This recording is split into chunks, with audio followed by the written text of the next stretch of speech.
That's who I be, from the top of my head to the soles of my feet. I can't deny it, wouldn't even try. I'm your girl in a crazy world. God, girl, that's who I be, from the top of my head to the soles of my feet. No, I can't deny it, wouldn't even try. I'm yours.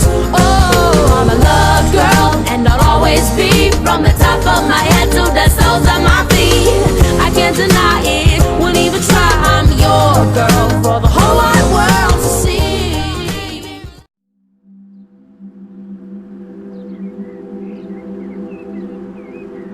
My name is Phoebe. I'm 11 years old and I have got cerebral palsy.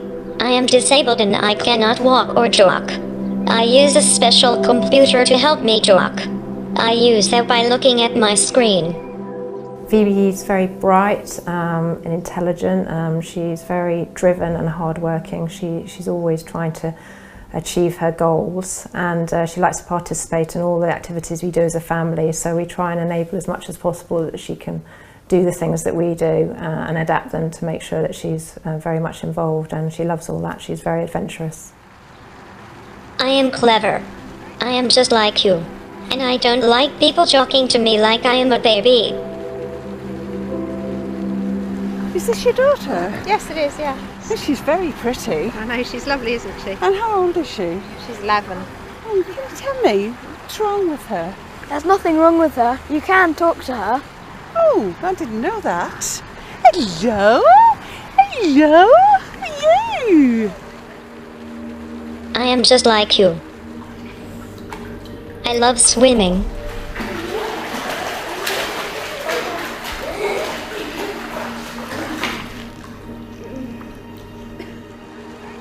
And I love to go skiing.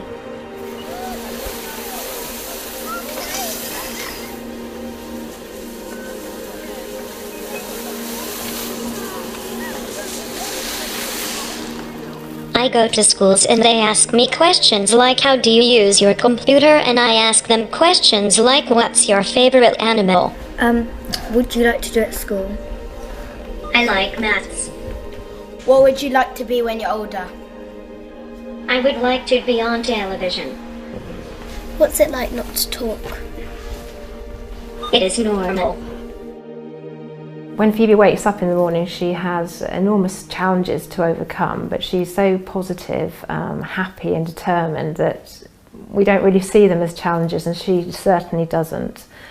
She's great with people, she's got a winning smile, and she really engages with people that take the time and come up to her and speak to her. She loves that. I'm incredibly proud of her.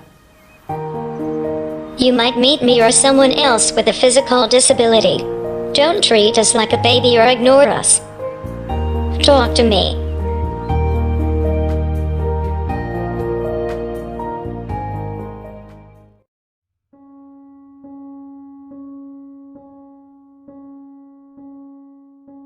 Being a former communist country, there's a great stigma with people with disabilities. They're ignored by society. Romania is an Orthodox country. It is a national church and it is a state church. It's more of a culture, religion, and so the people know the terminology of God, of the Trinity, and they don't have a personal relationship with God. Well, when we saw Dudina for the first time, honestly, I didn't think we had anything that would accommodate her. She'd been in her one room, like a bedroom, for 30 years. She was paralyzed with some condition when she was 22 years old. I have no idea what her diagnosis is. I just know that she can't move her legs and arms. I didn't know how to comfort her, because I thought if we weren't able to get a wheelchair that would accommodate her, her wishes would just be futile, and she would just have to stay in that bed, and even if we came, we couldn't do much for her.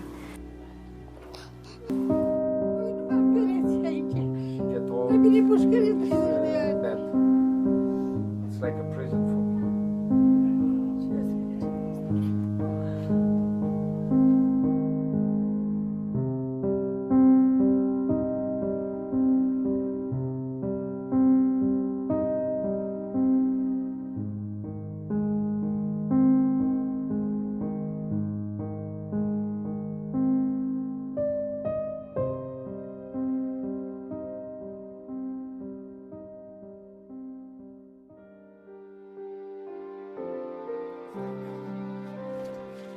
I wasn't even sure if we could bring her any hope.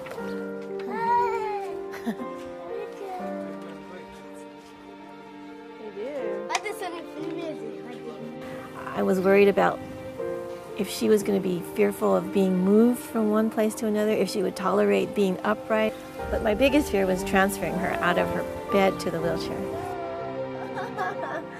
Oh boy. Okay, we brought a wheelchair for you. And it's right over here. Deci a sosit căruțul. Da, sosit, vă mulțumesc. Da.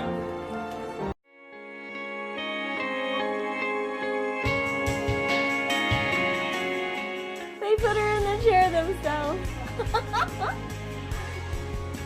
Oh my goodness, I thought we were gonna... God answered our prayer. Yeah, she said that her heart and her soul is crying of joy to see this gift. Wow. Așa e. Oh, we made it. Regina.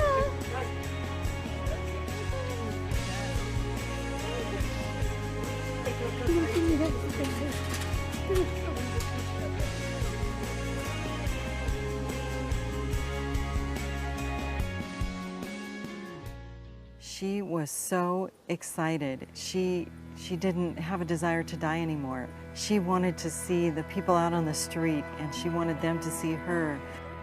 So this generation of kids never suffer. So they are happy also to see her. It's a good day. I don't know why I was worried. I should know that God would take care of all the details. And He always does.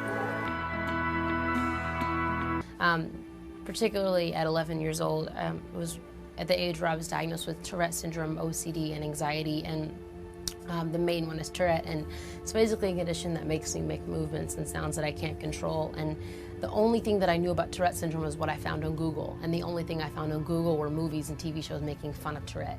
And so I was convinced that I was about to become this psychopath weirdo that everybody just thought was a comedy, or like, you know, like the punchline of the jokes. I didn't really think that I could ever fit in or anything like that. And I went through this just phase, and not like a week-long phase, but about a 3-year phase of just completely doubting God.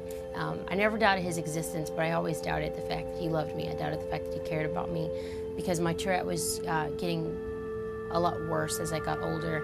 By the time of 12 or 13, I had a difficult time walking sometimes and holding things. I broke most everything you put in my hands because I would always twitch and then drop it on the floor.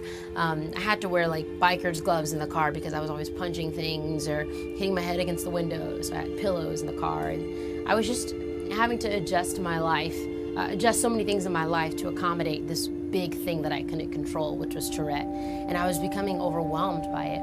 I became a Christian when I was 7 years old in my daddy's church, and I was homeschooled, and so I took Bible as a course, and so I loved the Lord. I was all about Jesus. I was all about witnessing and becoming a missionary and singing Jesus songs. But once the Tourette syndrome thing hit, I was like, psh, no, like God, he let me down, you know.